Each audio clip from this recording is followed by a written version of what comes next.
ಹೀಗೆ ಅಲ್ಲೂ ಅವರು ತಮ್ಮದೇ ಕೆಲಸವನ್ನು ಮಾಡಿದ್ರು. ಅವರಲ್ಲೂ ಕೆಲವೊಂದಿಷ್ಟು ವೀಕ್ನೆಸ್ ಅದ, ಇವರಲ್ಲೂ ಕೆಲವೊಂದಿಷ್ಟು ವೀಕ್ನೆಸ್ಗಳಿದ್ದಾವೆ. ಅದಕ್ಕೆ ಅವರಿಬ್ಬರು ಫೈಟ್ನೆಸ್ ಏನು ಆಗ್ಬೋದು ಅಂತೇಳಿ. ಮತ್ತು ಇದೆಲ್ಲಕ್ಕಿಂತ ಹೆಚ್ಚು ಇನ್ನೊಂದು ಏನು ಪ್ರಶ್ನೆ ಅದ ಅಂದ್ರಲ್ಲ, ಈ ಜಾರಕಿಹೊಳಿ ಕುಟುಂಬಕ್ಕೆ ಸತೀಶ್ ಅವರಿರಲಿ, ರಮೇಶ್ ಅವರಿರಲಿ, ಬಾಲಚಂದ್ರ ಇರಲಿ, ಯಾರೋ ಇವರು 5 ಮಂದಿ ಇರಲಿ, ಇವರು ಒಂದು ಸ್ವತಃ ಹೇಳ್ಕೊಳ್ತಾರೆ. ಹೀಗಿದ್ದಾಗ ಇವ್ರನ್ನ ಅಲ್ಲೇ ನಮ್ಮ ಈ ಲಕ್ಷ್ಮಣ ಸವದಿಯವರು ಎಷ್ಟು ಮಟ್ಟಿಗೆ ನಂಬ್ತಾರೆ ಅನ್ನೋ ಒಂದು ದೊಡ್ಡ ಪ್ರಶ್ನೆ ಅದು.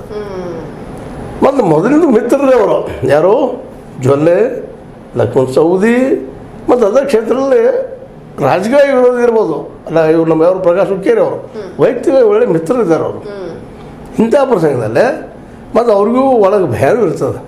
ಇಲ್ಲಂತಲೇ ಜಾರಕಿಹೊಳಿ ಕುಟುಂಬದವ್ರು ಇಲ್ಲೂ ಬಂದ್ರೆ ನಮಗೆ ರಾಜಕೀಯ ನಾಳೆ ಹೆಂಗೆ ಭವಿಷ್ಯ ಅನ್ನುವಂಥ ಒಂದು ಪ್ರಶ್ನೆ ಇದ್ದೇ ಇರ್ತದೆ. ಅದಕ್ಕೆ ಅವರು ಎಲ್ಲರೂ ಒಂದಾದ್ರೆ ಮಾತ್ರ ಸತೀಶ್ ಅವರಿಗೆ ಹೆವಿ ಆಗ್ತದೆ. ಅವ್ರು ಒಂದಾಗಿದೆ ಒಂದು ರಾಜಕೀಯ ನೆಲಗಟ್ಟೆನೋ ಅವ್ರು ವಿರೋಧ ನಿಜವಾಗಿ ಮಾಡಿದರೆ ಸ್ವಲ್ಪ ಇವ್ರಿಗೆ ಈಸಿ ಆಗ್ಬೋದೇನೋ. ಅಂದ್ರೆ ಆ ಭಾಗಕ್ಕೆ ಹೋಗಿ ಇವ್ರಿಗೆ ಗೆಲ್ಲೋದು. ಇದೇನದಪ್ಪ ಅಂದ್ರೆ ನಿಮ್ಮ ಕ್ಷೇತ್ರದಲ್ಲೇ ನೀವು ಇದ್ಕೊಂಡು ಇನ್ನೊಬ್ಬರು ಬೇರೆ ಕ್ಷೇತ್ರನ ಸೋರಿಸೋದು ಸುಲಭ ಅಂತ ಒಂದು ಸಣ್ಣ ಲೆಕ್ಕಾಚಾರ. ಆ ನೆಲೆಯಲ್ಲೇ ಅಲ್ಲೇ ಅವರು ಒಂದು ಸ್ವಲ್ಪ ಜೊಲ್ಲೆ ಅವರು ಇವ್ರಿಗಿಂತ ಬಲಿಷ್ಠ ಅನಿಸ್ತಾ ಇದ್ದಾರೆ. ಇನ್ನು ಇವ್ರು ಹೋಗಿ ಅಲ್ಲೇ ಗಾಯನ ಮಾಡಿಕೊಂಡು ಈಗ ಹೋಗಿರ್ತಾರೆ, ಇಲ್ಲಂತಲ್ಲ, ಭೇಟಿಯಾಗಿರ್ತಾರೆ, ಮಾತಾಡ್ತಾರೆ. ಸಹಜವಾಗಿ ಮಾತಾಡೋದು ಬೇರೆ, ಔಪಚಾರಿಕವಾಗಿ ಮಾತಾಡೋದು ಬೇರೆ, ಆತ್ಮೀಯವಾಗಿ ಮಾತಾಡೋದು ಬೇರೆ ಇರ್ತಾವೆ, ಸಂಬಂಧಗಳು ಇರ್ತಾವೆ. ಹೀಗಾಗಿ ಆ ದೃಷ್ಟಿಯಿಂದ ನೋಡಿದಾಗ ಅಲ್ಲಿ ಜೊಲ್ಲೆ ಅವ್ರಿಗೆ ಈ BJP ಅವ್ರ ಜೊತೆ ಎಷ್ಟು ಸಂಬಂಧ ಅದನೋ ಅಷ್ಟೇ ಸಂಬಂಧ ಅಲ್ಲೇ ಈ ಒಂದು ಇದು ಕಾಂಗ್ರೆಸ್ ಲೀಡರ್ಗಳ ಜೊತೆನೂ ಸಂಪರ್ಕ ಚೆನ್ನಾಗಿದೆ.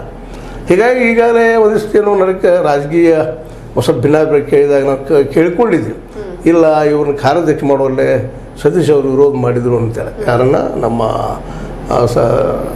ಲಕ್ಷ್ಮಣ ಸವದಿ ಅವರನ್ನು. ಹೀಗೆ ಇಂಥವು ಕೆಲವೊಂದು ಏನೇನೋ ಇವೇನು ಕೆಲಸ ಮಾಡ್ತಾವೆ ಈ ಸಂದರ್ಭದಲ್ಲಿ ಅಂತ ಒಬ್ಬನಾಗಿಂತ ವಿರೋಧ ಮಾಡೋದಿಲ್ಲ, ಪಾರ್ಟಿಯವರು ಇದ್ದಾರೆ.